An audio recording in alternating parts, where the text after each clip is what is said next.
Salam alaikum Azzoul Filaoun. Bonsoir. Le président Macron, dont le parti minoritaire à l'Assemblée nationale française depuis le scrutin de 2022 et qui peine à mener à terme ses projets, a surpris tout le monde en déclenchant des élections législatives anticipées. Mauvais calcul politique, folie, pur coup de poker. À la veille de ces élections françaises, les analystes peinent toujours à comprendre ce qui a poussé Emmanuel Macron à agir ainsi. Mais la plupart s'entendent pour dire qu'il s'est tiré dans le pied. Depuis la nuit de vendredi à samedi à minuit et jusqu'à dimanche 20h, à la publication des résultats de ce premier tour des élections législatives, les médias ont interdiction de parler des candidats ou de leur programme. Il s'agit de la période de réserve électorale qui s'applique avant chaque scrutin. Le premier tour des législatives les plus scrutées de l'histoire de France récente a commencé aujourd'hui, 29 juin. Les électeurs de territoires d'outre-mer se rendent déjà aux urnes, la participation étant attendue en forte hausse. Les discours anti-immigration ont d'autant plus d'écho qu'ils s'inscrivent depuis une vingtaine d'années dans un climat général d'anxiété alimenté par le sentiment que l'on vit en permanence en insécurité. À J-1 du premier tour d'élection législative en France, le Rassemblement national est donné favori par les sondages. La France retient son souffle. Quel résultat sortira des élections législatives des 30 juin et 7 juillet? Rappelons les déclarations faites par le président français Emmanuel Macron. Il a ainsi jugé que les programmes des deux extrêmes menaient à la guerre civile. Ces élections législatives anticipées pourraient déboucher sur un paysage politique inédit et chaotique. Nous débattrons de cette élection législative anticipée en France et le risque d'une victoire de l'extrême droite, juste après cette petite intro.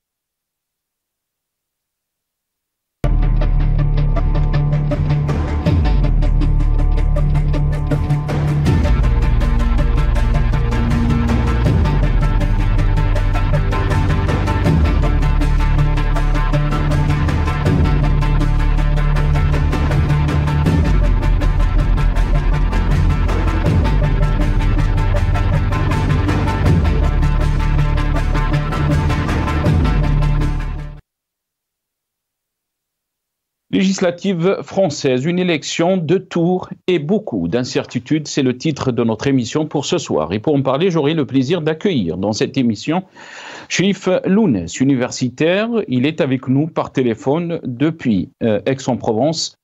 Cherif Lounès est avec nous. Bonsoir, merci beaucoup d'avoir accepté l'invitation. Marhaba bik, c'est Cherif. Bonsoir et merci aussi de m'avoir convié à ce débat sur un sujet qui est très important aujourd'hui en France. Merci beaucoup, Cherif Lounès. On aura le plaisir aussi d'accueillir Madame Messaouda Boukhlif, professeure d'université. Elle sera avec nous depuis les Bouches-du-Rhône, donc elle est avec nous aussi via Skype. Madame Messaouda Boukhlif, bonsoir. Merci beaucoup d'avoir accepté l'invitation. Marhaba bik. Je vous remercie et je me permets de vous saluer tous les téléspectateurs d'Al Magharibiya et particulièrement les Algériens. Merci, merci pour l'invitation. Marhaba bik, professeur Messaouda Boukhlif. Ça nous fait plaisir de vous avoir dans cette émission. Je sais que c'est la première fois où Marhaba bik, j'espère qu'on aura d'autres émissions aussi. J'ai le plaisir aussi d'accueillir Monsieur Mario Morissi, qui est écrivain, journaliste. Il est avec nous depuis Marseille via Zoom. Monsieur Mario Morissi, bonsoir. Merci beaucoup d'avoir accepté l'invitation. Allô, allô, vous m'entendez? Oui, là on vous entend très bien là. Très bien. Bon, écoutez, je suis très heureux de pouvoir essayer d'éclaircir les lampadaires et les lumignons parce que la situation est vraiment un peu terrible en France, quoi. Très bien, très bien. On va essayer donc d'en discuter, bien sûr. C'est vrai qu'il y a beaucoup d'inquiétudes par rapport à cette élection législative anticipée, donc provoquée par le président Emmanuel Macron, qui a dissous donc l'Assemblée nationale après donc les élections européennes. D'abord, on va commencer avec vous, Mario Morissi, si c'est possible. vous animez aussi une radio en France, à Besançon exactement. Comment peut-on à J-1 de cette élection législative? Il y a beaucoup d'inquiétudes, beaucoup de peurs, beaucoup d'incertitudes par rapport donc à ce qu'il va y avoir dans ce premier tour. Quel est le climat? Qu'est-ce que vous ressentez donc quand vous faites vos débats en ce moment donc sur votre radio? Quelques explications, quelques données objectives. Je m'appelle Mario Morisi, je viens de l'immigration italienne, de gens qui ont fui Mussolini, donc qui sont un peu experts de ce genre de situation. Et entre autres choses, après avoir été prof, j'ai vécu 2 ans et demi à Ouadsouf, dans le sud-est algérien, et toute ma vie, j'ai été italien-français, et ma troisième patrie et mes troisièmes amis sont des Algériens surtout, mais des Maghrébins. Donc je suis particulièrement sensibilisé parce que j'ai vécu beaucoup de choses. Et Radio Sud Besançon, c'est une magnifique radio qui s'est créée en 1983 et qui est née dans un campement, dans des baraquements où les pauvres gens qui fuyaient, qui ont été rescapés de la guerre d'Algérie, se sont installés près de Besançon, et ils ont eu l'idée géniale, Hamid Akkar, ce sont des gens de Khenchla, donc des Chaouis, de créer une radio pour crier leur existence, mais c'est devenu en 41 ans une radio complète, multiculturelle, féministe, écologiste et une vraie plateforme de communication entre plein de gens. Il y a des Roms, il y a des Portugais, il y a des Espagnols, des Italiens, des intellectuels, des gens des quartiers. Donc voilà, je voulais vous donner le cadre dans lequel je peux vous parler de mes impressions, parce que je ne suis pas partout. C'est extraordinaire. En tous les cas, on est très ravis de vous avoir dans cette émission, Monsieur Mario. On aura le plaisir aussi, dans d'autres émissions, de parler de votre expérience algérienne aussi. Mais restons sur la question française. Bien sûr, je l'ai mentionné dans mon introduction, qu'il y a beaucoup d'inquiétudes chez les Français, mais surtout les Français donc issus de l'immigration. Qu'est-ce qu'on peut dire donc à J-1 de cette élection législative anticipée, Monsieur Mario? Alors, est-ce que vous me permettez de faire le prof de philo comme je l'ai été et de parler de façon plus générale pour éviter les banalités? Il faut savoir que la France est un pays qui a été constitué de Celtes, de Francs, de Romains, de Gaulois, de gens d'Arabes, de gens d'Italiens, d'Allemands. Bref, ce pays a traversé et n'existait pas. Il existe que depuis quelque temps. En vérité, certains, dans l'extrême droite, se réfèrent à une francitude qui est complètement imaginaire. Clovis, qui était un barbare germain, qui est devenu chrétien d'un seul coup pour gagner du territoire, mais la véritable rupture de ce pays fait de toujours de milliers d'immigrants, les plus récents ayant été les Italiens, les Espagnols, les Portugais, les Maghrébins, les Vietnamiens. Donc ce pays-là, il y a une frange de la population qui ne comprend pas qu'en 1789, il y a eu une grande rupture. Et d'ailleurs, depuis 1315, les rois ont accepté le droit du sol en France. C'est une tradition millénaire. Et que là, on est en train, avec ce bloc d'extrême droite néo-nazi, fasciste déguisé, on est en train de remettre en question, ni plus ni moins que le droit de sol. Alors d'une manière assez vicelarde, vicieuse, c'est qu'on dit que les diplomates et que les grandes responsabilités ne peuvent pas être tenues par des gens qui ont une autre nationalité, ce qui jette le discrédit sur des dizaines de milliers de fonctionnaires. Donc d'un côté, il y a ce bloc-là qui est violent, ça a libéré la parole. On voit vraiment des gens qui sortent, qui traitent les gens. L'un des candidats à Besançon a traité l'opposition de Untermensch. C'est le mot sous-homme qu'un mot nazi. D'autres se baladent en disant les étrangers sont des violeurs. Donc vous imaginez bien qu'avec ce bloc-ci, il y a de quoi avoir quelques inquiétudes. Très bien.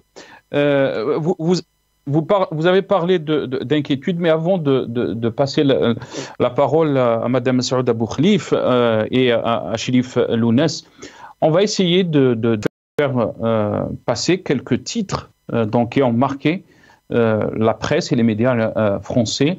Donc on va commencer avec Libération, qui a donc titré « Crépuscule de la Macronie, de la disruption à la destruction ».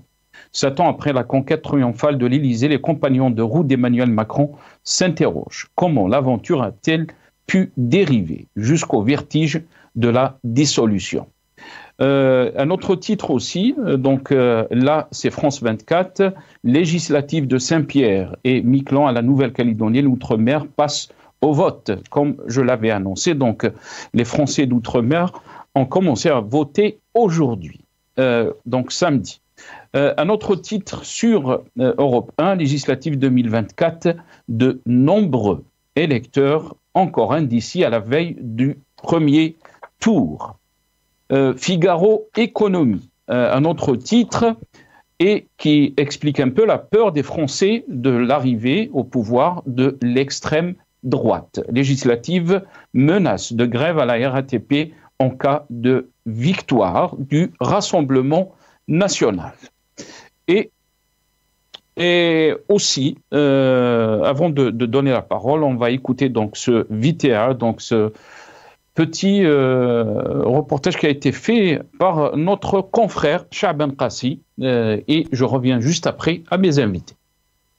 La campagne éclair est terminée depuis ce vendredi soir minuit. Les 4010 candidats et leur entourage ne peuvent plus tenter de faire changer d'avis les quelques 50 millions d'électeurs appelés dimanche 30 juin à voter pour le premier tour des élections législatives anticipées. C'était la thématique hier soir, une déclaration qui n'est pas passée inaperçue. Les programmes des deux extrêmes, je cite, mènent à la guerre civile. Voici les mots d'Emmanuel Macron en début de semaine, dans lequel il fustige le Rassemblement national, la France insoumise et ceux qui les suivent. Des propos partagés par une minorité de Français selon une enquête ELAB pour BFM TV et la Tribune dimanche. 21% sont parfaitement en accord avec le président français qui considère que les deux programmes conduiraient le pays à la guerre civile. En revanche, 42% des Français estiment que le programme de la France insoumise mènerait le pays à la guerre civile, 40% pour celui du Rassemblement national. Le Figaro, Xavier Driancourt, ancien ambassadeur. L'Algérie s'inquiète face aux élections françaises. À Alger, où les élections législatives sont scrutées de près, inquiétude, dit l'ancien ambassadeur, sur l'éventualité d'un nouveau gouvernement qui pourrait rebattre les cartes au Maghreb, explique Xavier Driancourt, ancien ambassadeur. Rappelons tout de même que la France et l'Algérie se trouvent chacune dans une période électorale. La France et les élections législatives suite à la dissolution de l'Assemblée nationale et l'Algérie à cause de la date des élections présidentielles avancées par le président Tebboune le 7 septembre dernier.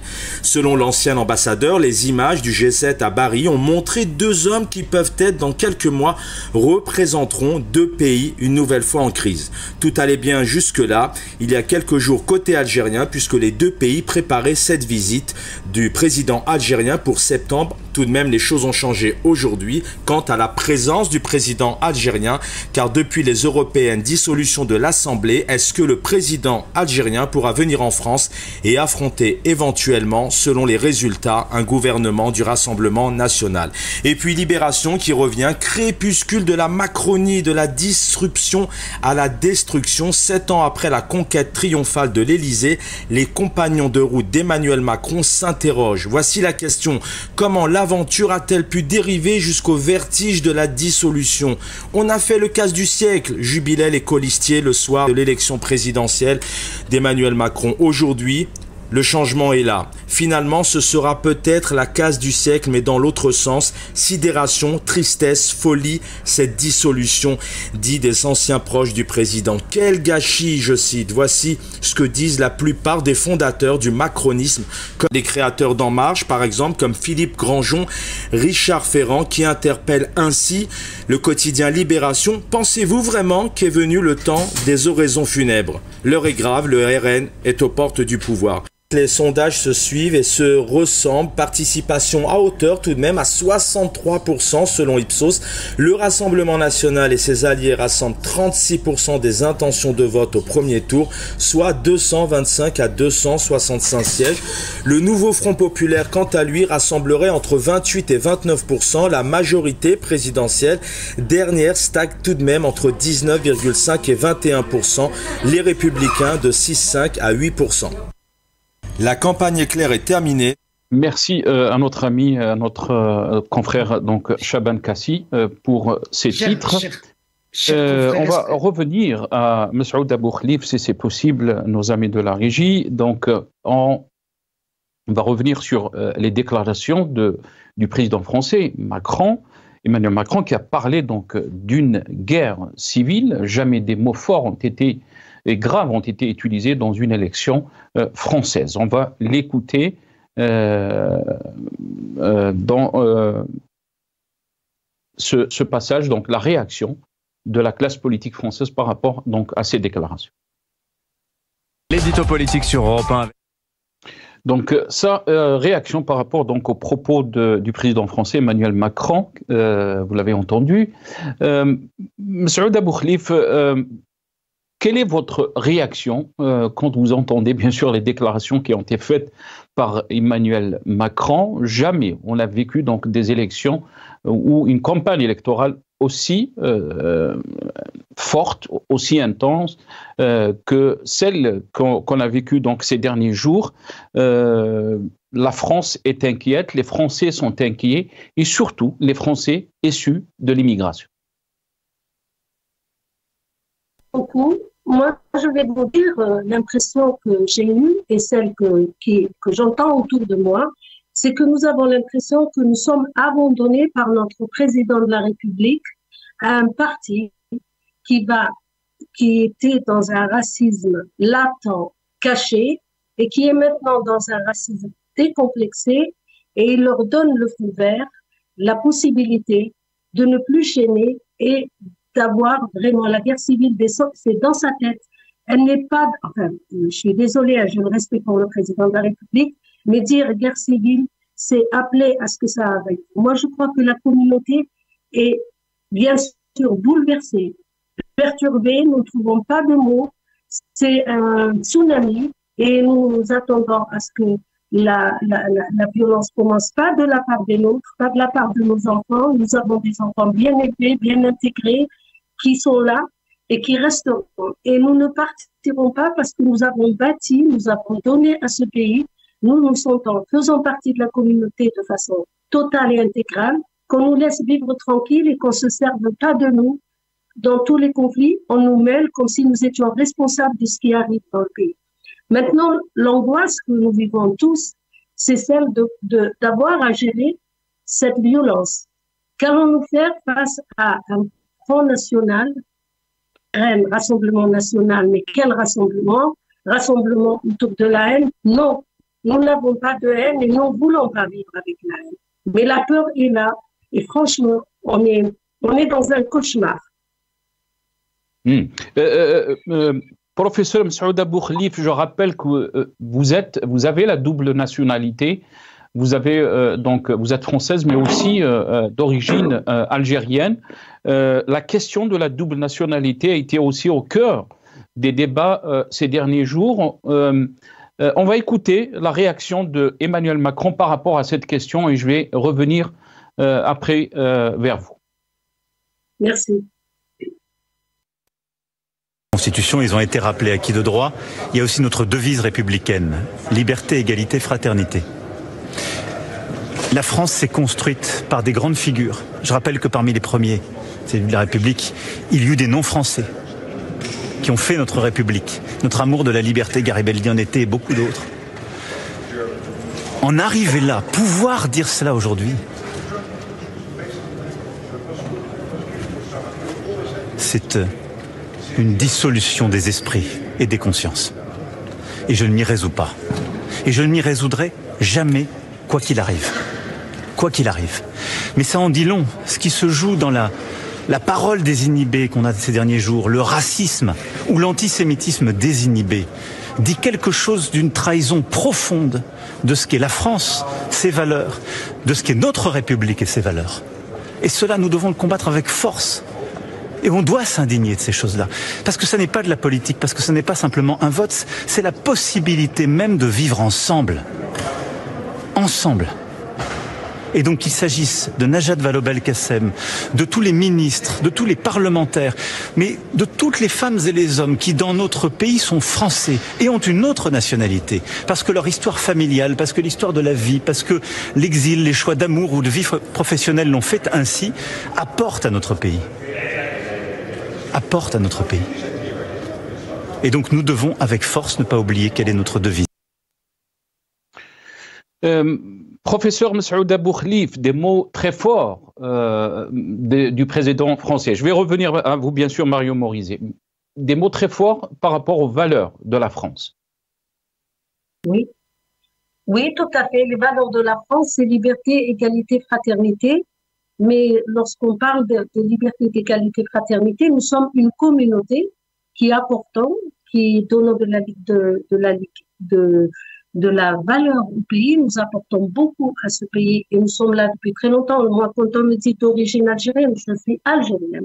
Algérienne avec une langue, une culture, une civilisation que j'apporte avec mon savoir et mon savoir-faire. Maintenant, culture française aussi, c'est ma deuxième culture puisque j'ai appris le français à l'école française en Algérie. Je suis prof à la fois prof de français et prof d'arabe. Mais ce fait de dire la communauté, c'est aussi une façon de marginaliser. Nous faisons partie intégrante de la société française et nous sentir stigmatisés et livrés à un pouvoir qui risque vraiment d'aggraver nos vies, notre situation. La préférence nationale, c'est quoi la préférence nationale? Nous avons donné des enfants à la France. Ils sont français. Que vont-ils devenir quand ils sont de mère arabe, algérienne, musulmane et de père français? Que deviennent ces enfants? On va leur refuser à eux aussi les postes clés parce que sur leur livret de famille, il y a le nom de la mère qui est arabe. C'est la question que nous nous posons. Nous avons fait notre parcours, nous avons fait notre chemin. La plupart d'entre nous sont plutôt sur le chemin de la retraite et de la paix. Mais nous voulons que nos enfants vivent dans le pays heureux, stable, pas stigmatisés. Et ça, nous nous battrons. Et qu'on sache que nous ne lâcherons pas. Ce sera pied à pied que nous défendrons nos droits et le fait qu'on a donné à ce pays et qu'on doit y vivre dans la paix, dans la sérénité et dans la fraternité et la solidarité. Très bien. Restez avec nous, professeur Massoud Abou Khlif. Je vais donner la parole à Cherif Lounès et je m'excuse vraiment parce que j'ai tardé un peu. Cherif Lounès, vous êtes très active dans la communauté musulmane. Vous connaissez très bien cette communauté. Vous connaissez aussi la politique française. Qu'est-ce qu'on peut dire donc G-1 par rapport donc à cette élection législative anticipée? La France retient son souffle. Est-ce que vous êtes inquiet aussi? C'est tous les Français qui sont inquiets. Ils sont inquiets parce qu'il y a longtemps que la France n'a pas connu une telle situation. C'est vrai que le scrutin de dimanche s'annonce très serré. La France risque d'être ingouvernable. C'est vrai qu'on a quand même une expérience puisqu'on a connu la cohabitation en France, gauche-droite et droite-gauche. On a connu aussi, mais c'est beaucoup plus loin, c'est la 4e République, où les gouvernements se succédaient régulièrement. Donc les gens aujourd'hui, ils sont désemparés, quel qu'il soit. Le français, en général, est désemparé. Mais il y a une grande partie, Cherif Lounès, excusez-moi, je vous ai interrompu, il y a une grande partie peut-être qui a choisi de voter pour l'extrême droite. Comment l'expliquer, Cherif Lounès? Je pense que justement, puisque Macron parle de guerre civile, c'est pas des mots à tenir pour un président de la République, mais il en est une des raisons. Il est, lui, aujourd'hui, dans une fuite en avant. Les Français l'ont rejeté. C'est quelqu'un qui a été élu par défaut. Beaucoup d'abstention, barrage aussi au Front National, Rassemblement National. Donc il a bénéficié en 2017 et en 2022 d'un vote de rejet de l'extrême droite. Mais il est responsable de cette émergence, non seulement de l'extrême droite, mais de l'ultra-droite, puisqu'on a vu arriver aussi Reconquête avec Zemmour, des gens vraiment extrémistes, très dangereux.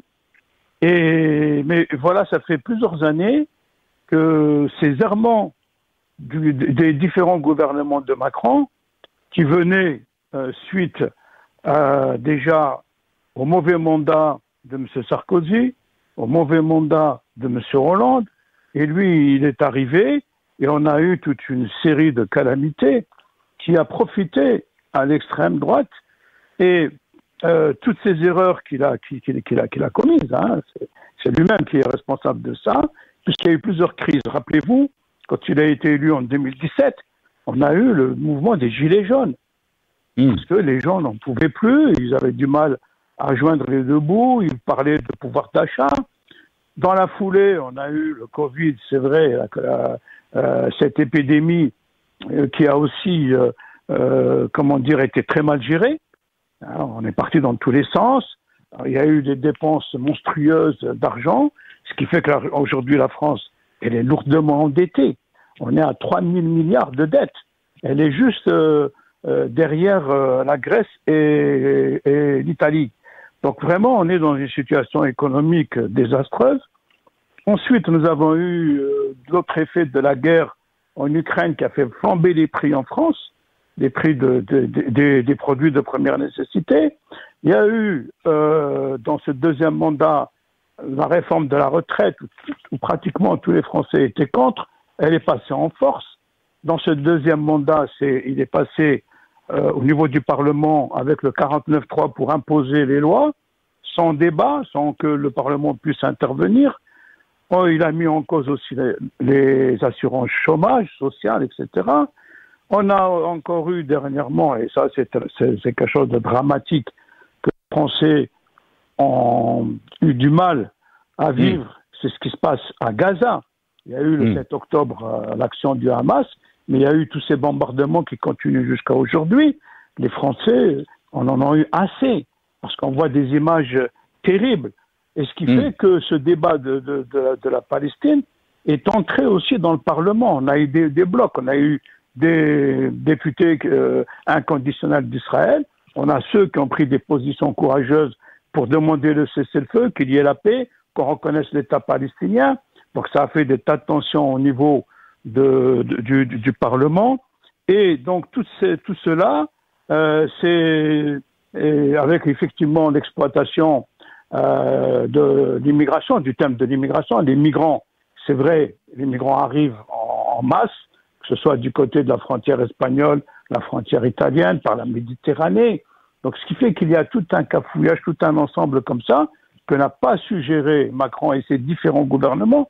C'est un président qui a eu plein de gouvernements, plein de ministres, et surtout des jeunes ministres inexpérimentés. Certains n'ont même pas de sagesse, ce qui fait que nous sommes arrivés à tel point qu'il y a maintenant deux blocs, ceux qui veulent vraiment préserver les valeurs de la République, de la liberté, de la démocratie, du droit du travail, du droit des retraites, du droit de la santé. Et puis de l'autre côté, on a quand même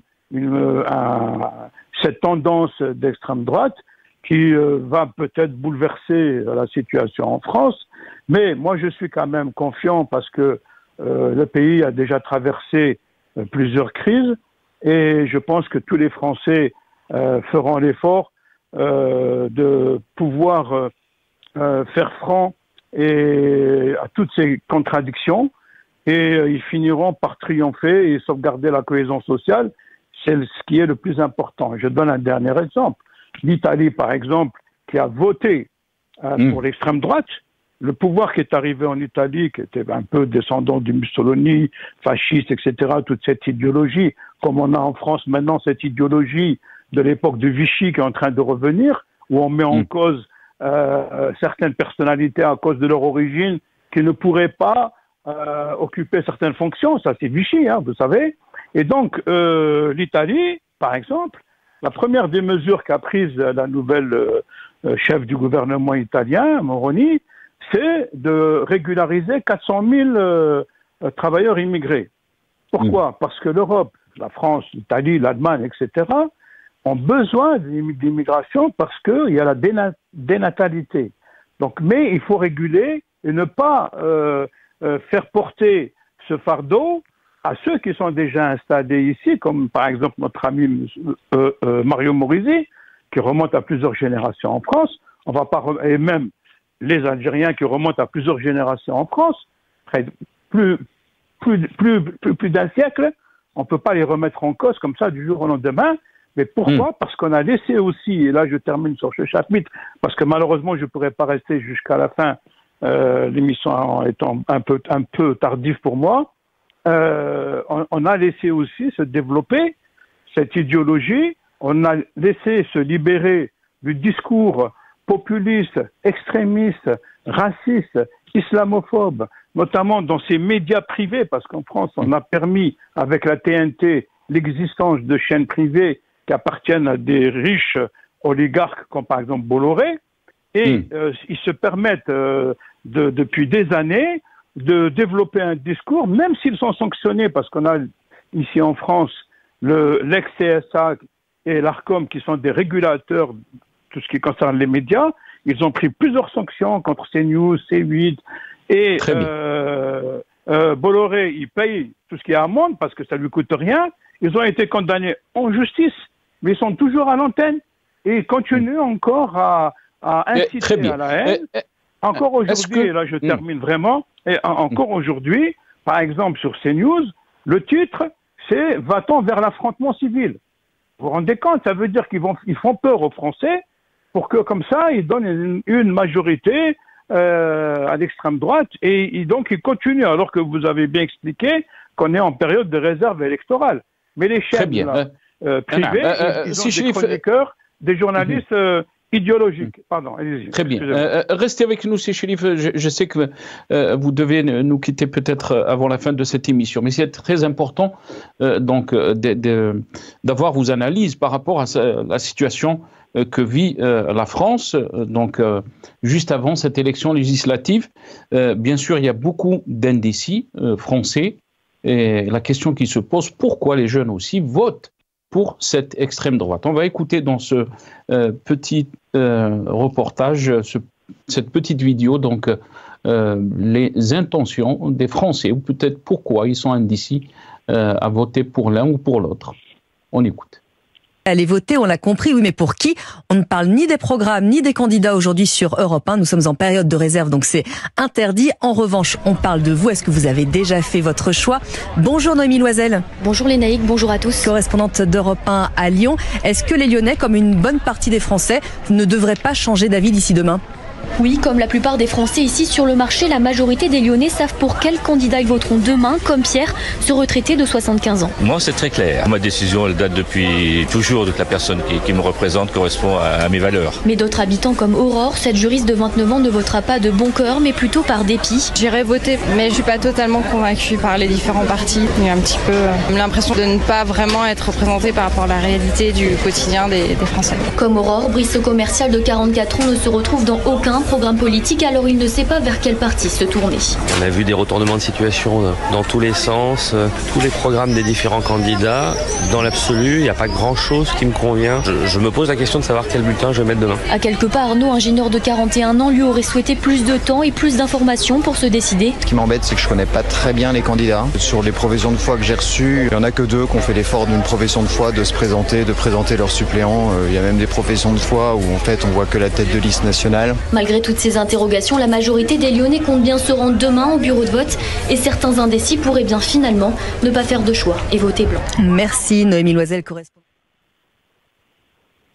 Mario Morisi, comment expliquer donc cette ascension de l'extrême droite, pas seulement en France, mais aussi en Europe? On l'a vu ces derniers mois, ces dernières années, par exemple. Votre réaction? Alors, chers collègues, est-ce que vous me permettez, vu que je n'aurai pas peut-être assez de temps pour ne pas parler à la place des autres, dire quelque chose que je veux faire passer à tout prix à nos amis maghrébins et tout. L'histoire des 2 extrêmes, c'est une espèce de construction par les médias. Si vous me permettez, je suis journaliste 66 316 depuis longtemps et je peux vous dire que toutes les sources que vous avez citées, RTL, Europe, Libé et tout, appartiennent à 9 milliardaires. En France, 90% des médias, radio, télé et papier appartiennent aux milliardaires qui ont créé une espèce de shérif qui est mon copilote dans mes émissions, vous l'a expliqué, qui ont créé un contexte tel qu'il y aurait deux extrêmes. Il y aurait d'un côté l'extrême droite, là c'est clair, 45 de leurs candidats ont été pris la main dans le sac en traitant les gens d'arabes, de tous les noms de juifs et compagnie. Mais de l'autre côté, le ministère de l'Intérieur classe la liste Nouveau Front Populaire qui allie les socialistes, les Verts, les communistes et LFI, le grand méchant loup, et qui les allie, les a classés gauche. Le Rassemblement national est classé extrême gauche et l'Alliance des gauches est là, les extrêmes. Je vais vous expliquer, je vais essayer de faire très vite. Le LFI, Mélenchon et les gens les plus turbulents qui ont fait renaître la gauche. Il y avait 2% en 2007 avec Marie-Georges Buffet et on est monté à 22%. Si les médias n'avaient pas ramé contre ce camp-là, Mélenchon aurait été en face de Macron. Donc, il y a une espèce de conspiration. Vous savez pourquoi? Pour deux raisons, et je fais vite. Un, c'est que la gauche s'est mise d'accord sur un programme qui est anti-finance internationale, qui a augmenté les salaires, qui a une politique keynésienne pour relancer, qui abrogera la loi donc une loi complètement contre les pouvoirs de l'argent que le président que vous avez laissé complaisamment parler défend depuis le début. Ça, c'est le premier crime. Et deuxièmement, alors qu'on se bat de tout notre cœur contre tous les racismes, contre l'islamophobie, qu'on ne cite jamais, on se bat contre l'antisémitisme. Moi, mes profs, mes amis sont juifs, arabes, bouddhistes, tout ce qu'on veut, parce qu'on a défendu bec et ongles et qu'on est horrifié par ce qui se passe pour les pauvres gens de Gaza, parce qu'on a montré de l'amour et qu'on trouve ça absolument insupportable, on nous traite, les racistes et les antisémites me traitent moi d'antisémite. Il y a une campagne faite pour que le RN monte et pour que surtout cette gauche qui changerait vraiment les choses. Je termine. Si la majorité partielle arrivait donc pour le camp de la gauche, ça serait un coup de tonnerre à Bruxelles. Ça serait un coup de tonnerre dans l'OMC, ça serait un coup de tonnerre pour le FMI. On est contre la baisse des barrières douanières en Afrique, on est contre le colonialisme.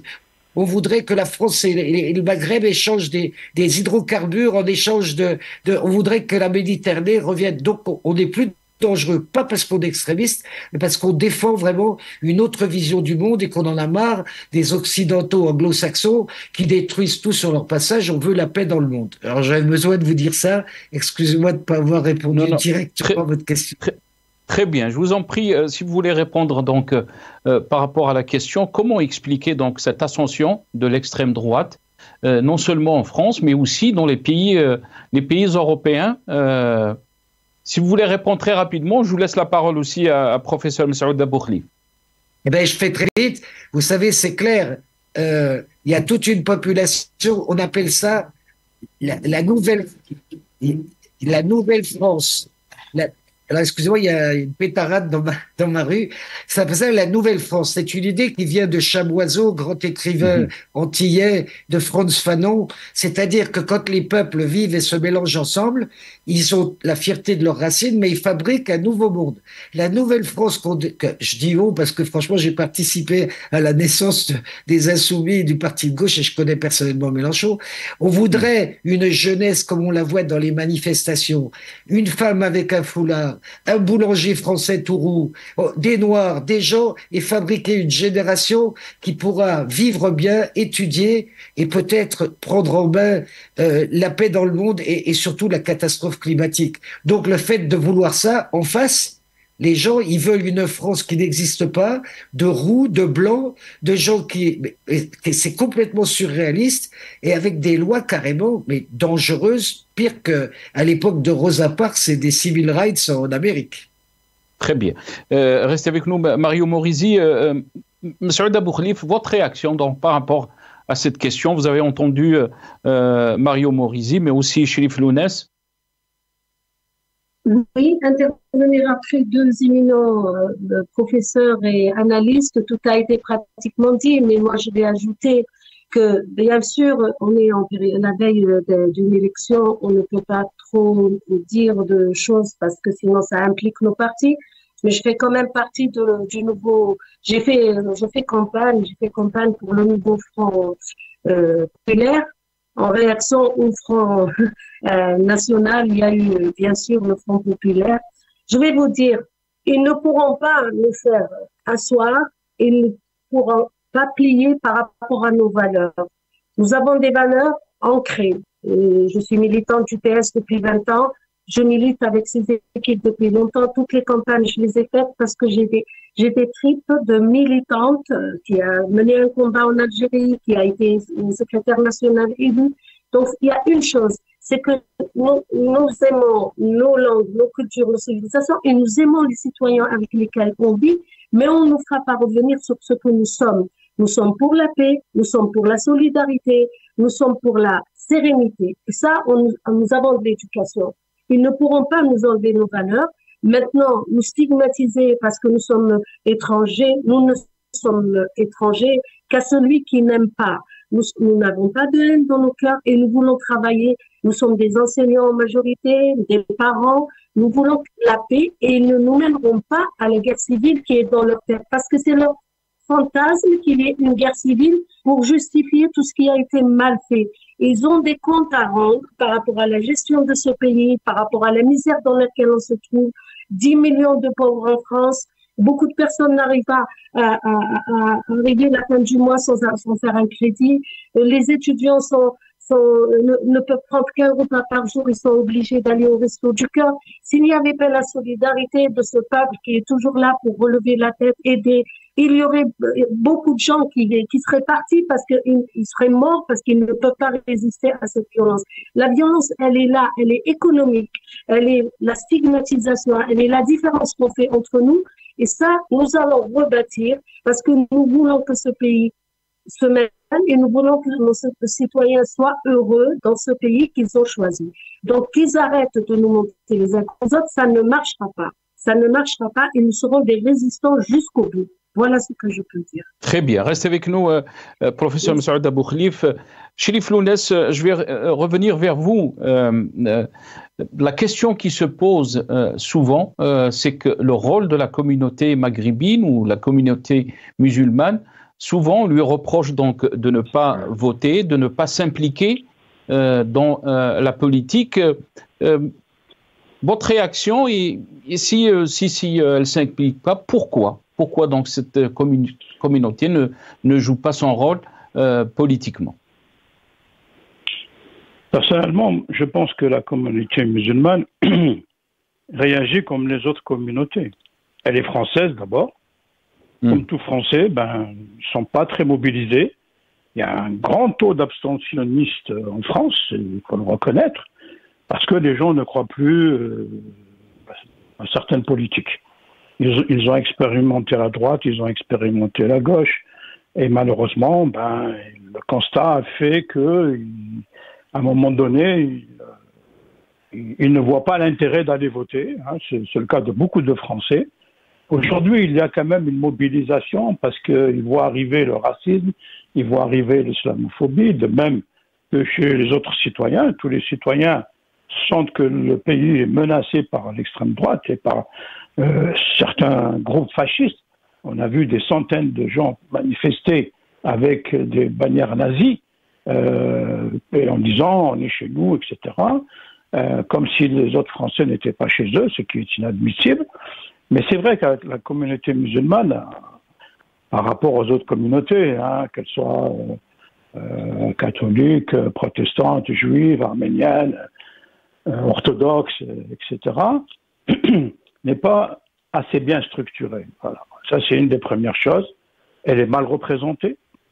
On n'a pas l'élite musulmane. Elle est sans défense. Elle n'a pas de droit de réponse.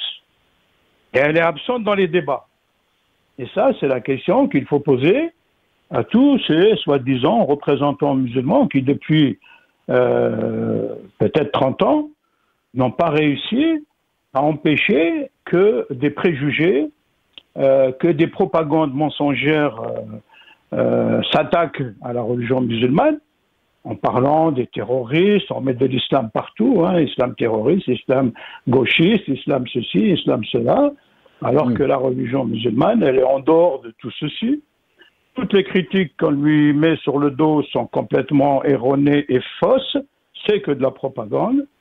Et heureusement aussi que la religion musulmane reconnaît les autres cultes. Depuis la révélation coranique, les autres cultes dans l'islam sont reconnus et protégés, que ce soit le christianisme, que ce soit le judaïsme. Et jusqu'à présent, quand je dis jusqu'à présent, depuis peut-être 40 ans, on va dire, quelques décennies, il y a tout un chamboulement qui se passe en Orient, et on met ça sur le compte de la religion, de même qu'au Maghreb, on met tout ça sur le compte de la religion. On a eu des mouvements politiques aussi. Donc, ce qui fait que la communauté musulmane aujourd'hui, elle subit le contre-coup, parce que ce qui se passe ailleurs, on lui met sur le dos de manière complètement faux et abusée, exagérée, mais on n'a pas quand même trouvé ici cette organisation musulmane. Il y a eu plusieurs tentatives d'organisation, mais ça n'a pas marché. Par exemple, le fameux CFCM, donc qui représentait le culte musulman, qui avait été mis en place en 2003 déjà par Sarkozy, qui était ministre de l'Intérieur, a failli dans sa mission d'organiser le culte, de donner une autre image de l'islam. Et donc aujourd'hui, la communauté musulmane, elle fait un peu le dos rond, mais elle va voter. Elle s'exprime, elle veut aussi être respectée. Malheureusement, comme je l'ai dit, elle n'est pas dans le débat, elle est absente du débat. Quand il y a des énormités qui se disent à la télévision répétées X fois, il n'y a pas de droit de réponse, il n'y a pas de contestation, il n'y a pas de dépôt de plainte. Et ce qui fait que cette communauté est très malmenée aujourd'hui et elle souffre de la situation actuelle parce qu'on va en plus dans une incertitude politique dont elle peut faire les frais parce qu'elle devient le bouc émissaire de pas mal de gens. Chérif Lounès, puisque vous avez parlé d'incertitude politique, et je rappelle aussi que vous suivez de près ce qui se passe en Algérie, il y aura une élection présidentielle donc le 7 septembre prochain en Algérie. Est-ce que vous pensez que ce qui se passe en France va influencer ce qui va se passer par exemple en Algérie et surtout quand on a annoncé donc la visite du président algérien en France qui est prévue donc fin septembre, début octobre. Avant de vous donner la parole, on va écouter, pour répondre à cette question, on va écouter dans ses déclarations Abdelmajid Tebboune parler de cette visite en France. Je crois que c'est un rendez-vous à ne pas rater. De l'histoire. Pas un rendez-vous entre le président Macron et le président algérien, non. Pardon, vous dites un rendez-vous de l'histoire. De l'histoire. Et pourquoi? وصلنا لمرحلة النضج باش نشوف الأمور كما يجب أن تكون. كما يجب أن نراها. مش عاطفيا ولا. Chérif Lounès, Abdelmajid Tebboune a qualifié donc cette visite en France de rendez-vous de l'histoire. Si l'extrême droite arrive au pouvoir, quelle est la relation donc entre les deux pays? Votre réaction, Chérif Lounès? Écoute, moi je pense que l'histoire entre l'Algérie et la France, est une histoire très liée. On a raté plusieurs rendez-vous. Donc je pense que le prochain rendez-vous sera raté aussi, malheureusement. Alors effectivement, s'il y a un gouvernement... Vous pensez que cette visite n'aura pas lieu? Si l'extrême droite arrive au pouvoir? Elle a été déjà reportée plusieurs fois. Ça peut être une visite de courtoisie. Ça, je pense que c'est possible. Mais dans le programme de l'extrême droite, c'est de remettre en cause les accords de 1968 qui facilitaient l'immigration algérienne en France. À l'époque, on avait besoin de main-d'œuvre, effectivement. Et je pense que ça sera remis en cause si l'extrême droite, elle passe, bien sûr, oui. Donc, cette incertitude va demeurer jusqu'on verra les résultats des élections. Par contre, si effectivement il y a un bloc républicain qui sera vainqueur, ça ouvrira des perspectives parce qu'il va falloir trouver des solutions pour que les braves gens qui sont influencés, conditionnés vers la haine et vers l'extrême revienne un peu à la raison et qu'on trouve un équilibre, et comme je parlais tout à l'heure, de cette sagesse qu'on a héritée quand même du bassin de la Méditerranée, puisse triompher en France, et que les gens retrouvent cette cohésion sociale et ne soient pas en opposition et qu'ils vivent ensemble, parce que la France est un pays formidable qui peut continuer à évoluer dans la tolérance, dans le respect et dans le social pour aider les uns et les autres à bien vivre dans ce pays. Dans le cas où, si on se fie par exemple au sondage chez Flounès, et là oui. je vais vous libérer après, et bien sûr le Rassemblement national est en tête par rapport donc à ces sondages. Quel scénario pour la France? Le scénario de la France, ça risque d'être un pays ingouvernable si les majorités ne sont ni à droite ni à gauche. Si sont à l'extrême droite, ça va être aussi difficile parce que sur le plan économique, le programme ne tient pas la route. Ça fait déjà beaucoup d'inquiétudes. Quand on a annoncé dernièrement, là en fin de semaine, que l'extrême droite risquait peut-être d'avoir cette majorité, la bourse de Paris s'est effondrée. Et donc il y a beaucoup d'inquiétudes aussi sur le plan économique. Et vu l'état de la France lourdement endettée, j'ai parlé de 3 000 milliards de dettes, ça ne va pas faciliter les choses, parce qu'on ne voit pas comment un jeune de 28 ans qui est à la tête du Rassemblement national va pouvoir gérer un pays en tant que chef de gouvernement. Et d'ailleurs, Macron lui-même a mis beaucoup de jeunes, notamment l'actuel Premier ministre, qui n'ont pas d'expérience, qui ne connaissent pas la vie, qui n'ont pratiquement jamais travaillé, et ils gèrent des postes de gouvernement. Et ça, c'est vraiment lamentable. Voilà. Moi, je ne suis pas Madame Soleil, je ne peux pas prédire l'avenir. Il faut attendre les résultats. Très bien. Merci beaucoup, Chérif Lounès. Merci. Je vous quitte parce que je dois... Oui, on va vous libérer. Merci beaucoup d'avoir participé. Ça nous fait plaisir de vous avoir donc dans cette émission. Je rappelle donc Chérif Lounès, universitaire. Vous étiez avec nous depuis Aix-en-Provence. Mario Morisi, j'aimerais avoir votre aperçu par rapport donc au scénario différent que peut connaître la France après donc ce premier tour, mais aussi il faut attendre le deuxième tour. Si l'extrême droite arrive au pouvoir, qu'est-ce que cela signifie pour la vie politique en France? Alors, première chose, je tiens à dire à madame, la professeure, que je l'aime et que j'aime tous les gens qui habitent la France et que j'ai vraiment envie que nos jeunesses vivent ensemble au-delà de toutes les bêtises pour assurer leur avenir. Et j'étais très touché parce que vous avez dit jamais vous partirez, vous serez là pour se battre.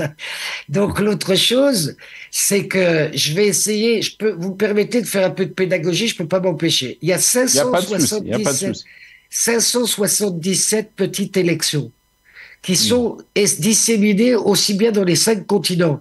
Donc, à La Réunion, à Saint-Pierre-et-Miquelon et tout.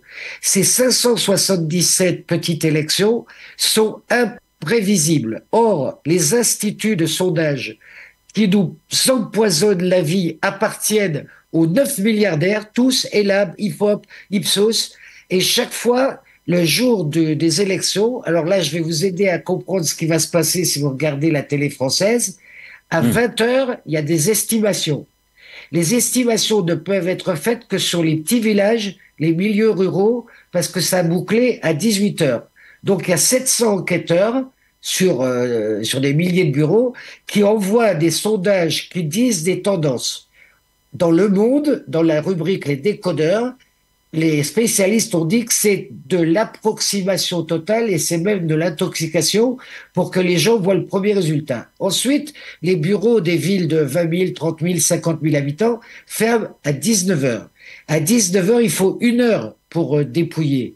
Et donc, quand à 20h arrive le fameux suspense, eh ben, c'est impossible et quant aux grandes villes, Lyon, Marseille, Toulouse, là, c'est carrément vers 11h30 qu'on a des vrais résultats. Donc, vous comprenez la manière dont on fait du suspense. Vous êtes des gens de télé, vous essayez d'avoir de l'audimat. Mais c'est terrible parce que la dernière fois, Et après, je répondrai à votre question sur la crainte du Front National. La dernière fois, à 20h, la gauche avec Mélenchon avait 18% à 20h, et à minuit, il y en avait 22. 22, c'était à quelques encablures du deuxième tour. Donc là, qu'est-ce qui se passerait? Eh bien, écoutez, il va certainement y avoir une centaine, 150 endroits très pro-Rassemblement National qui vont être élus, mais on prévoit chez les vrais spécialistes près de 350, 400 face à face entre le Rassemblement National et la gauche unie que Madame représente. Alors, en ce moment, les macronistes, les républicains, ceux du milieu, disent deux extrêmes. Mais moi, je fais le pari, et peut-être que Madame pourra dire ce qu'elle voit sur le terrain, les braves gens qui sont au centre, des gaullistes, des modérés, des démocrates chrétiens, lorsqu'il va falloir choisir entre l'extrême droite et la gauche au deuxième tour, je ne désespère pas que ça fasse, comme le disait Chérif Lounès, mon cher ami, que ça fasse un gouvernement sans majorité absolue et une pagaille assez grande. C'est un peu mon pronostic. Et, très bien. On va écouter peut-être les pronostics de professeur Messaoud Abou Khlif, mais avant de vous donner la parole, on va écouter ses réactions, donc, ou ses déclarations de Rachida Dati, qui était donc ancien ministre. On l'écoute et je reviens à vous juste après. Et les travailleurs vont le payer au prix fort. Ça va être le chômage, l'apprentissage. Les jeunes vont le payer au prix fort. Mais c'est pas grave. Ils auront déjà détruit ce qu'on défait en 2 jours. Vous mettez 20 ans pour le remettre. Rappelez-vous, on l'oublie, 5 ans de François Hollande. Monsieur Moscovici a dit ras-le-bol fiscal. On a fini avec un chômage de masse, avec une fiscalité qui a explosé et un pays à genoux, y compris en termes de sécurité. Regardez toutes les places de prison. Et quand je dis places de prison, on a l'impression qu'on est des fachos répressifs. Non, moi je vais vous dire, moi j'avais créé des établissements pour mineurs que Madame Taubira a refusé de développer et ils sont revenus au quartier mineur. On mélange les mineurs et les majeurs. Les établissements pour mineurs, c'est des projets de réinsertion. C'est des établissements adaptés aux mineurs. Moi, je vais vous dire, tout ça, comme on veut pas nous entendre et comme on nous caricature, et ben la France, ils veulent l'envoyer dans le mur. Moi, je ne veux pas la France. La France, dans ses valeurs, dans ce qu'elle est de saint, de structuré, de républicain. La France, c'est la lumière. C'est pas l'obscurité ou l'obscurantisme. Les conséquences donc de l'arrivée de l'extrême droite, vous avez entendu donc Rachida Dati, ancienne ministre. Messaoud Abou Khlif, quel scénario pour la France? On est donc à la veille de ce premier tour. Il faut attendre bien sûr le deuxième tour, le 7 juillet prochain.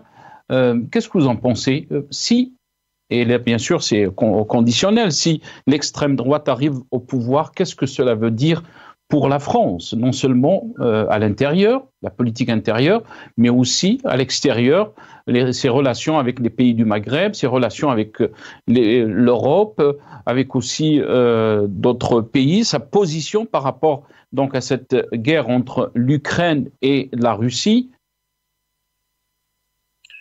Merci. Écoutez, ils sont pas, enfin, leur stratégie, eux, ils ont travaillé, ils ont fait du terrain, ils ont leur gouvernement, ils savent, leurs électeurs sont stables, c'est-à-dire ils savent très bien que s'il y a 40% qui votent pour eux, ce sera 40%, il y aura pas d'absents. Ce qui est fluctuant, c'est le centre, la droite et ce qu'ils appellent l'extrême droite. Il n'y a pas d'extrême gauche, il n'y a pas d'extrême gauche, il y a une gauche. Il y a la gauche qui a uni le PS, le PC, les Verts et les divers gauches, et y compris, bien sûr, la France insoumise, et tout à fait, la France insoumise qui est pour beaucoup aussi dans la réalisation de ce plan. Mais je vais vous dire, ils arrivent au pouvoir, mais ils n'ont pas la capacité de gérer. Je suis sûre que ça va être une telle pagaille que ça n'ira pas très loin. Peut-être qu'ils vont faire une année et il va y avoir une dissolution, parce qu'on peut pas, ça ne pourra pas marcher. La violence de l'extrême droite fera en sorte qu'ils ont été soft, ils ont paru plus, ils sont apparus beaucoup plus souples, beaucoup plus humains, beaucoup plus, mais ce n'est que des sourires de façade et une couverture du vernis. Une fois le vernis disparu, ils vont revenir à leur vraie nature, à leur vraie violence, et donc le peuple va se réveiller et il y aura certainement une dissolution et il y aura encore de nouvelles élections.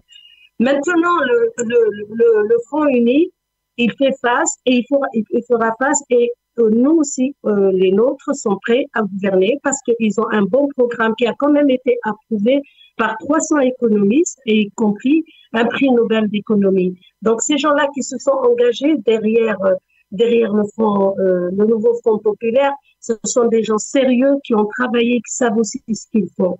Et puis, comme disait M. Chérif Mounez, quand même confier la France à un jeune qui n'a même pas fini ses études, qui a à peine 28 ans, qui a juste l'allure, c'est vrai qu'il présente très bien, mais le fond, c'est rien, il ne pourra pas gouverner. Et Marine Le Pen, on la connaît, on sait très bien aussi qu'elle ne pourra pas le faire. Maintenant, on fait face.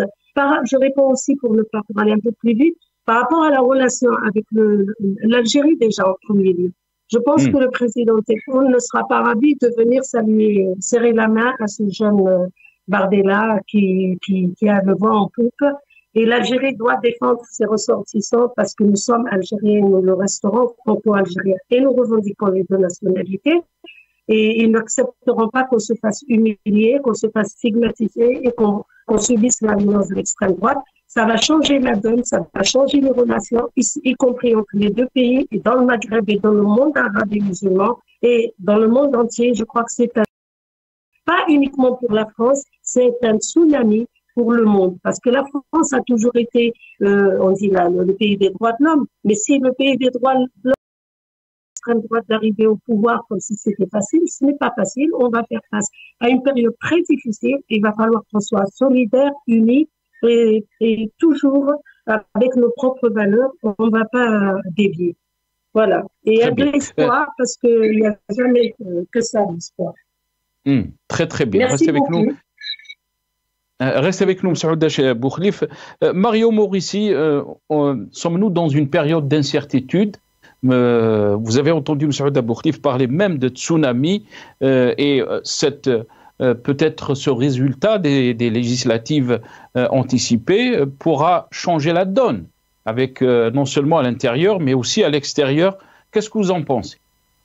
Ce que j'en pense, c'est qu'on est vraiment à un croisement terrible, mais quand on connaît l'importance symbolique, philosophique dans le monde des idées de la France, là, on est dans un côté, on risque de retomber dans le Vichy, dans les lois raciales, dans ce qui s'est passé partout en Europe dans cet horrible milieu de XXe siècle, ou de l'autre côté, peut-être, j'exagère à peine, si le programme du nouveau Front populaire, qui fait référence à une période, bien entendu, qui ressemblait beaucoup entre les deux guerres, si le nouveau Front populaire avait la majorité, c'est un message envoyé par cette France qui a été coloniale, qui a plein de défauts, mais qui a quand même au fond des tripes, chaque homme est égal en droit et tout, et que là, étant donné, Madame parlait du nouveau Front populaire, c'est pas que quelques partis, ce sont près de 450 associations,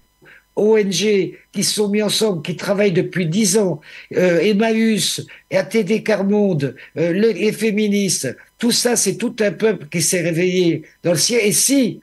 Et là, je crois qu'il y aura des tours et des bricoles pour éviter que ça se passe. Si par hasard, il y avait un Premier ministre issu du nouveau Front de gauche, mais c'est toute l'Europe qui prend peur.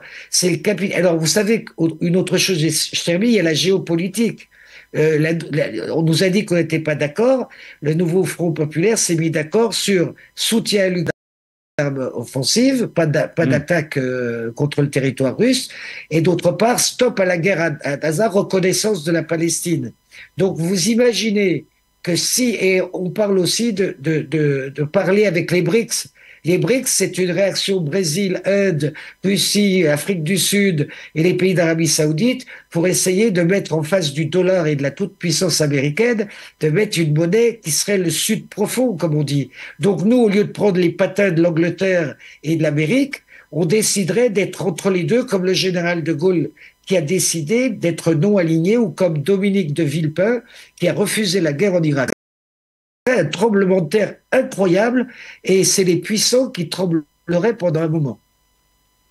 Et quel impact donc de ce tremblement de terre, vous l'avez dit, quel impact donc par rapport donc à la vie des Français de tous les jours, parce que quand cette élection va impacter les Français, la vie des Français, on ne sait pas comment, mais les jours prochains vont nous le dire. Mais quel impact d'après vous? Eh bien, écoutez, après, je laisserai la parole. Je suis trop bavard et trop passionné. C'est mon côté italien. Mais, eh bien, écoutez, je crois qu'il s'est passé quelque chose de fondateur. C'est-à-dire que peut-être Madame va pouvoir me dire si je rêve pas, parce que je suis un peu un utopiste, un Don Quichotte, quelque chose comme ça. Bon, mes copains, les gens qui sont arabo-musulmans ou noirs ou qui viennent d'ailleurs ont été touchés par la manière dont toute une partie de la France informée a pris parti pour ces pauvres gens à Gaza qui, maintenant, il y en a 3 ou 4 qui meurent, qui sont... Et quelque part, des gens qui se sentaient complètement repoussés, ostracisés, quelque part, j'imagine qu'il s'est passé quelque chose, en particulier chez les jeunes, et que le pourcentage de votants dans les quartiers a l'air d'être impressionnant, et que peut-être que ces événements-là, ça va être le coup de pouce pour aller sur le chemin que Madame, dont j'ai perdu le nom, marquait l'existence, c'est-à-dire donc le début d'une participation, et Chérif aussi, la participation de toute cette armée de jeunes qui sont l'avenir du pays et de l'Europe et du monde, à se mettre à faire de la politique et à pas se laisser représenter par des espèces de traîtres scabreux qui font des carrières et qui changent d'avis comme de chemise. Très rapidement, est-ce que vous êtes en train de dire que donc, les Français issus de l'immigration vont se mobiliser pour cette élection? Je prends un exemple. Ça fait déjà, et c'est un travail de longue date qui est fait en particulier par les Insoumis dont on dit beaucoup de mal, mais qui travaillent depuis déjà deux présidentielles. Là, il y a un début de panique tellement le mot, lorsqu'on a parlé de droit du sol remis en question, moi j'ai des antennes dans les quartiers, ça a été de la nafte, ça a été une explosion médiatique de peur, quoi. Et là, quelque part, il semblerait que, par exemple, dans le 9-3, à Paris, le quartier Saint-Denis, la Seine-Saint-Denis, il semble qu'il y avait quelque chose comme 38% de votants les coups précédents, il y a eu 58. Et là, il y a eu des procurations, les quartiers entiers se mobilisent. Donc, c'est la terreur des gens qui sont racistes ou des gens qui sont en place, parce qu'on a parlé d'extrême droite, de gauche, mais il y a l'extrême centre de Macron qui ne pense qu'à appauvrir et à jouer à la bourse.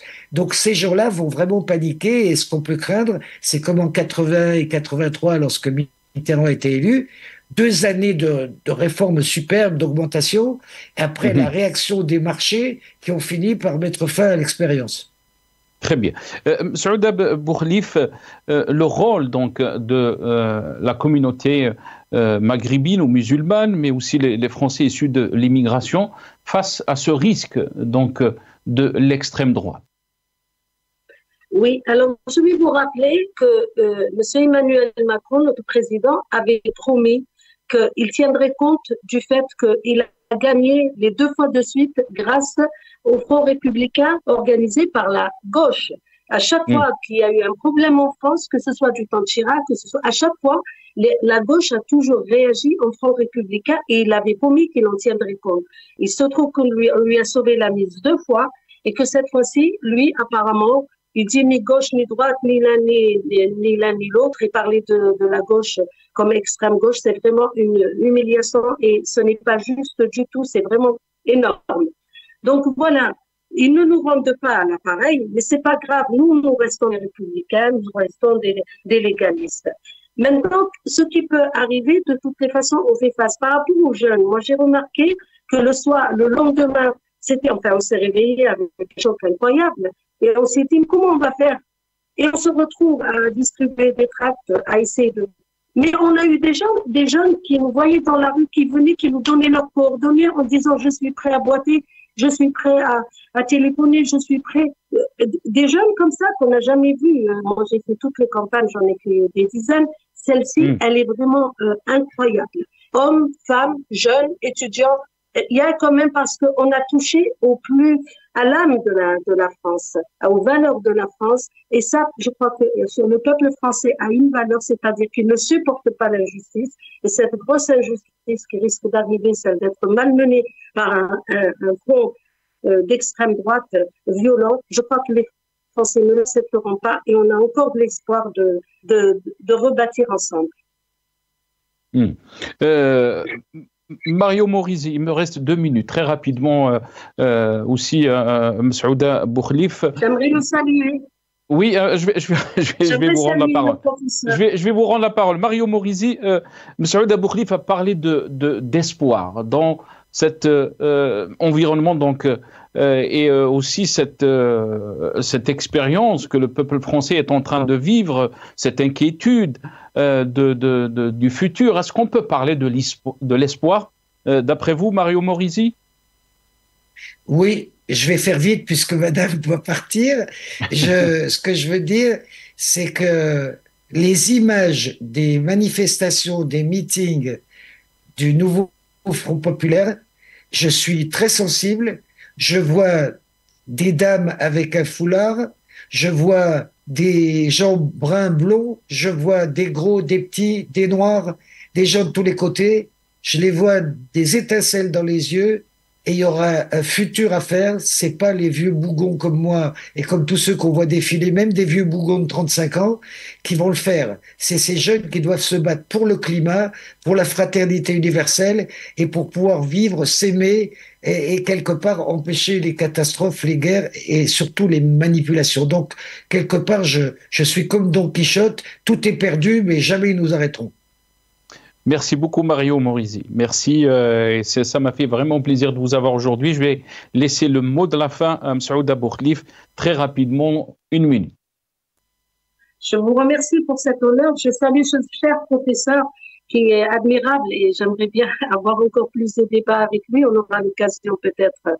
Et par contre, la question des médias, c'est-à-dire on est complètement, on nous dit vous êtes invisibles. On nous a invisibilisés, c'est-à-dire on ne nous invite pas. Vous allez voir, moi je vais vous faire un aveu. C'est la première interview que je fais. Et pourtant, je suis une femme de terrain, je suis prof, je suis militante, féministe, syndicaliste. Mais il y a un fait qui est là, c'est qu'on ne nous donne pas la parole. Parce que si on nous donne la parole, on serait visible. Et voilà, ce n'est pas de notre faute si on ne parle pas, c'est parce qu'on nous empêche de parler, on nous empêche d'apparaître et d'être visible. Eh bien, on compte sur vous pour nous donner l'occasion, et à plusieurs, de dire ce qu'on pense et comment on travaille, comment on évolue. Mais je maintiens le mot espoir et foi en l'avenir. Nous ne perdons pas espoir parce que ce pays, on y est, on y vit et on veut continuer à y vivre sereinement, tranquillement, tout en ayant nos pays dans nos cœurs et nos peuples dans nos cœurs. Et c'est l'occasion de saluer tous les Maghrébins et mes compatriotes algériens. Et faisons confiance et l'avenir est à nous. L'avenir est à nous, vous êtes en train de dire, professeur Msaouda Boukhlif. Ça nous a fait plaisir en tous les cas de vous avoir dans cette émission, de vous donner la parole aussi. Nous sommes une chaîne maghrébine, bien sûr, on est inquiet aussi de la situation en France, mais aussi de cette situation qui peut impacter un peu aussi la vie de cette communauté maghrébine en France. Merci beaucoup, Msaouda Boukhlif. Je rappelle, vous êtes professeur d'université. Et merci beaucoup Mario. De français et expert d'arabe. Voilà. Merci beaucoup à Mario Morisi. Vraiment, ça nous a fait plaisir de vous avoir dans cette émission. Je rappelle que vous êtes écrivain, journaliste. Vous étiez avec nous depuis Marseille. Merci à Chérif Lounès qui était avec nous aussi dans cette émission universitaire. Il était avec nous depuis Aix-en-Provence. Merci à vous, chers téléspectateurs, d'avoir suivi cette émission. Yartikoum Saha.